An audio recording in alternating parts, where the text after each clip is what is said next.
अब हम पढ़ेंगे अनुवर्ती संख्या। कौन सी संख्या? अनुवर्ती संख्या।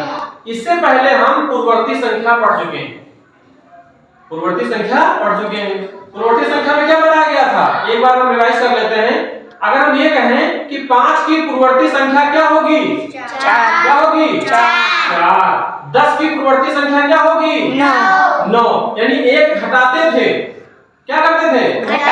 एक घटाते थे। लेकिन अनुवर्ती संख्या में क्या करना है? एक जोड़ना है। इससे पहले ये देखो, अनुवर्ती संख्या को हम उत्तरवर्ती संख्या भी कहते हैं। अगर अनुवर्ती संख्या पूछी जाए तो भी वही होगा, अगर उत्तरवर्ती संख्या पूछी जाए तो भी वही होगा, सेम वही होगा।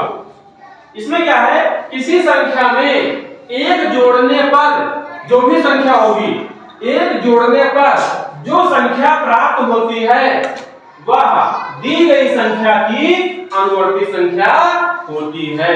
दी गई संख्या, जो भी संख्या हम दिए होंगे उसमें क्या करते थे पहले पूर्ववर्ती में, दी गई संख्या में से एक घटाते थे तो पूर्ववर्ती संख्या मिल जाती थी। अब दी गई संख्या में से दी गई संख्या में एक जोड़ोगे तो वो आपको अनुवर्ती संख्या मिल जाएगी। इसलिए यहाँ है एक जोड़ने पर, दी गई संख्या में एक जोड़ने पर जो संख्या प्राप्त होगी उसे हम अनुवर्ती संख्या कहेंगे। एग्जांपल में देखो, 5 की अनुवर्ती क्या होगी? क्या करना है? 5 में एक जोड़ना है, तो 5 की अनुवर्ती क्या हो जाएगी? 6 हो जाएगी। 10 की अनुवर्ती, 10 में एक जोड़ोगे क्या हो जाएगी? 13। यानी 10 की अनुवर्ती 13। 50 की अनुवर्ती, 50 में एक जोड़ोगे ये क्या हो जाएगा? क्या हो जाएगा 50 की अनुवर्ती? 999। इसमें एक जोड़ोगे तो इसकी अनुवर्ती क्या हो जाएगी?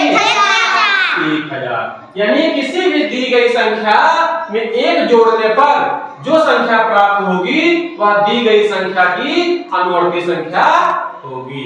इतना ध्यान रखना है कि पूर्ववर्ती में एक घटाते थे और अनुवर्ती में दी गई संख्या में एक जोड़ोगे।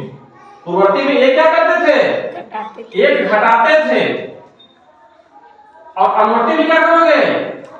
एक जोड़ोगे। जो भी संख्या दी होगी, अगर पूर्ववर्ती पूछा है तो एक घटा देना, अगर अनुवर्ती पूछा है तो एक जोड़ देना। यही हमारी उस संख्या की अनुवर्ती संख्या हो जाएगी। क्लियर?